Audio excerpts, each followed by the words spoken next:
together in uniform to kill them, we haven't dealt with racism. But number two, it's this connection to Obama. Sure. Obama's expanding the agenda of George W. Bush and those that control him. Right. Well, and there's some other things, too, that we need to look into, and that is that how you, as an American citizen, feel about blacks and black community and immigration and all of these issues that people have, these little push-button issues that people get all riled about, you know, foreign-born, black, you name it. One of the things I've noticed is from the Reid scandal of him talking about how Obama can interchange from being a Negro to being whatever, and they used that term Negro, and everybody went crazy. The conservatives went crazy and pointed out that Reid was out of line, which he was, but Obama said, well, it doesn't bother him. Right. And the Reverend Al Sharpton said, you know, what are you going to say to the United Negro College Fund when they're using that phrase anyway? People don't know what racism is, yeah, I think. They don't Maybe know, that's what the issue is. They don't know what racism is, and they don't know what, there's something called being racial and being racist. Now, a racist is something that's basically bred into someone, and it's like hatred for a group of people. Being racial is basically commenting on race, commenting on how race is or what race might do based on stereotypes, when in reality there's a lot of things about race that we don't understand. And what we're looking at is we're looking at a group of uptight white America that basically doesn't understand that, you know, your black friends and your black brothers and sisters and everyone you know, they will talk frankly about race. They're not afraid to talk about it. They're not afraid to talk about differences, and they're not afraid to get into good discussions about it, because that brings love and understanding. Am I right? Well, the problem here is that we look at somebody like Chris Matthews, who was on Hardball, and when President Obama spoke, and he said during the State of the Union address, and Chris Matthews says that for an hour there I forgot he was black. My problem here is what I see is there are a lot of white Americans, and I hate to pull liberal white, but it seems like that's the way it is. They want to vote their way away from their guilt, vote their way out of their guilt. Yeah, and basically what they do is they look at take action on the local level. They look at minorities as handicaps. They look at them as, well, they must be handicapped because, you know, they're black. So what we have to do is we have to set aside time for them. We have to feign our interest in them, and it's like, but you should be generally interested in them anyway as human beings, not because of racial tensions, issues, and polarization. And so what we're dealing with here is we're dealing with Jesse Jackson coming here, and it means something huge when Jesse Jackson comes and speaks. And saying a lot of truth, but then saying a lot of divisive things. It's not. He said it's not a black or white thing, but then he goes on to say it is a black and white thing. I watched the speech. Yes. A friend of mine taped some of it. Jim Lockhart of Growing Concern, who has a show here on Portland Community Media, actually went down and put it up online. And it was a little bit divisive because he was mixing a little bit of truth, and then he got political with it, saying that there was change because Obama was elected. Where, okay, I just want to lay it out right here just to reinforce this. Let's talk about the concept of a race war. Right. And I believe that if rich white men, rich white bankers that put Obama in power to continue this agenda, they want a race war. If they choose to use Obama as the guy that's going to light the match that starts World War III, martial law, or makes decisions fiscally that cause the economic crash of this country, if they use Obama to do that, it seems that they want a race war to make what I would call stupid white America think a black guy did it. Well, and you know, it's what it is because of the fact that there are certain things that if you read some of the agendas that people like Dick Cheney and Wolfowitz and Bush and all of the previous administrations wanted, is they wanted to promote a clash of civilization. They go after you for religious reasons. They got the Muslims against the Christians. They've got the Jews against the Christians and the Muslims, and vice versa. Oh, God. They go the blacks against the whites. The conspiracy movement's just like this too. Oh yeah, and then of course there are people in fringe groups who basically have templates that they want to live by, and they immediately make their judgments and their causes based on hatred, based on you know, who's to blame, point the finger. Yeah. They say I'm CIA because I don't see the Jews are behind it all on the web. I mean, this is the type of stuff specifically we're talking about. Well, what you need to understand is that the demon that we need to point the finger at, it's not about the Jews, it's not about the blacks, it's not about any of that. The demon that you need to point the finger at is the state, because the state has its plans against you.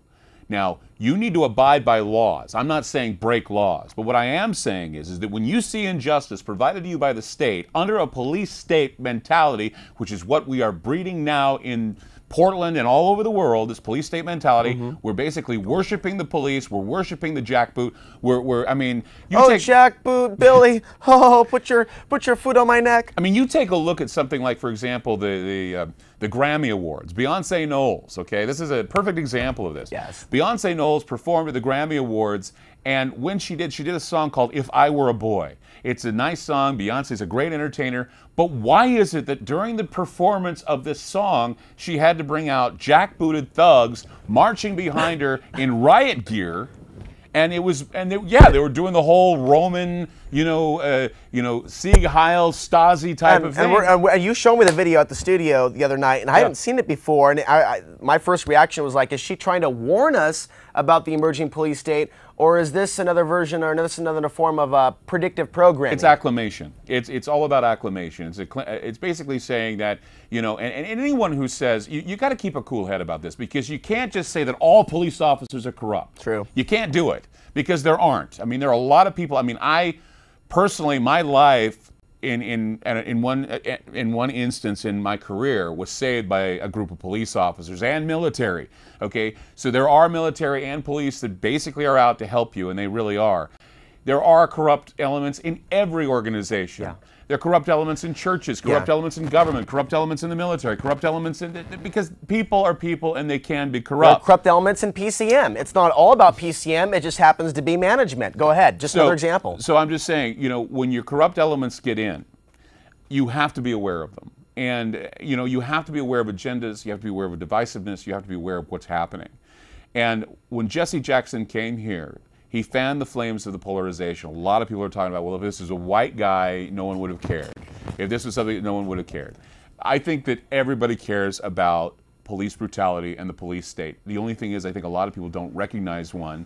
They don't know what it is when they're in one, because they've never really had to experience one. Well, that's what I like about Sunday. You asked the question, is this your first time in a police state? Because if it is, you need to pay a watchful eye to what's going on around us. If this is your first time going through this. Now, you were in Argentina. I lived in Argentina during the Dirty War. Okay. And the Dirty War is another version of the war on terrorism. It was during the time of the Falkland Islands. It was during the time of the major coups between Galtieri and others. And, I'll tell you, when you live in a police state, it's just like living day to day. The only thing is that when you find yourself at the other end of the gun is when you realize that you are in a police state. And most of you keep yourselves far away from any type of gun or police or whatever. And we stay clear of that because we want to be law-abiding citizens. True. But the problem here is that, you go from calling the police to help you, but you also need to remember that you may call them to help you and they may not help.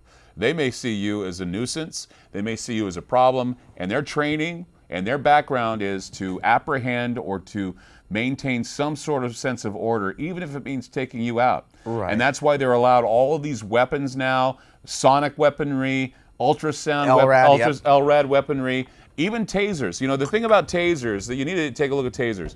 Tasers are now, people are just so used to the idea of a taser's going to be used if you're unruly, but they use them, they overdo it. Yeah. And many people are dying as a result of tasering. And it doesn't end up in the mainstream news because people look at it as just some casual thing. Well, some mishap. But here in Oregon, we're seeing a lot of people protesting, and it's not just here in Oregon. I was just reading today about the Bell case in New York, where a man was coming back from a bachelor party in New York. Sean Bell was his name.